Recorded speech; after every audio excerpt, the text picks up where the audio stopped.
আজকে আলোচনা করব মদিনায় রাসূল এর নিকট আক্রমণের কি সংবাদ আসে। এই ধরনের ইসলামিক প্রশ্ন এবং উত্তর আজকে আলোচনা করব।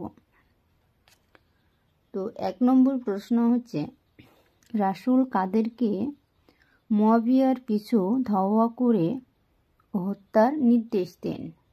উত্তর, যায়েদ ইবনু হারিসাহ ও আম্মার ইবনু ইয়াসারকে। 2 নম্বর প্রশ্ন, উহুদ যুদ্ধের ফলাফলে কোন পক্ষ জয় পরাজয়ের শিকার হয়?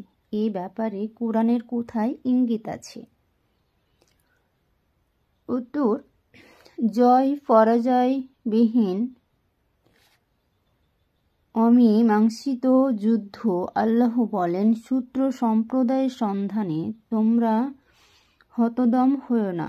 যদি তোমরা যন্ত্রণা পাও তবে তারাও তো তোমাদের মতো যন্ত্রণা পেয়েছে, এবং আল্লাহর নিকট তোমরা যা আশা করো তারা তা আশা করে না। 3 নম্বর প্রশ্ন, উহুদ যুদ্ধকে কেন্দ্র করে সূরা আলে ইমরানে কতটি আয়াত নাজিল করা হয়েছে? উত্তর, 60টি নাজিল করা হয়েছে। 4 নম্বর প্রশ্ন, উহুদ যুদ্ধের প্রাথমিক মঞ্জিলের দিকে ইঙ্গিত করে কোরআন কি বলেছে? উত্তর, স্মরণ করুন যখন আপনি আপনার পরিবারবর্গের নিকট হতে প্রভাতে বের হয়ে যুদ্ধের জন্য মুমিনদেরকে ঘাঁটিতে বিনাশ করছিলেন। 5 নম্বর প্রশ্ন, সর্বশেষ উহুদ যুদ্ধের ফলাফলের উপর কোরআন কি বলেছে? উত্তর, এমন হতে পারে না যে আল্লাহ তাআলা মুমিনগণকে সেই অবস্থায় ছেড়ে দেবেন যার উপর তোমরা অবস্থান করছো, যতক্ষণ না তিনি অসৎকে সৎ থেকে পৃথক করে নিচ্ছেন, আর আল্লাহ তাআলা তোমাদের অদৃশ্যের তথ্য জানাবেন তাও হতে পারে না। 6 নম্বর প্রশ্ন, উহুদ যুদ্ধের পর সর্বপ্রথম কোন গোত্র রাসূল এর বিরুদ্ধাচরণ করে? উত্তর, বনু আসওয়াদ বিন খজাইমা।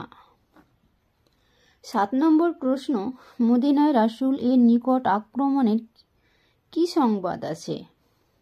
উত্তর, খুয়াইলিদের 2 ছেলে তালহা ও সালমা নিজ দলের লোকজন নিয়ে রাসূল এর উপর আক্রমণ করার জন্য বনু আসাদকে আহ্বান জানাচ্ছে। 8 নম্বর প্রশ্ন, রাসূল সম্ভাব্য আক্রমণ প্রতিহতের জন্য কি অবস্থা নেন? উত্তর, খুব দ্রুত আনসার ও মুহাজিরদের সমন্বয়ে একটি বাহিনী প্রেরণ করেন। 9 নম্বর প্রশ্ন, বাহিনীর সদস্য সংখ্যা কত ছিল? উত্তর, 150 জন। 10 নম্বর প্রশ্ন, এই অভিযানের নেতৃত্ব ও পতাকা কার হাতে ছিল? উত্তর, আবু সালমার হাতে।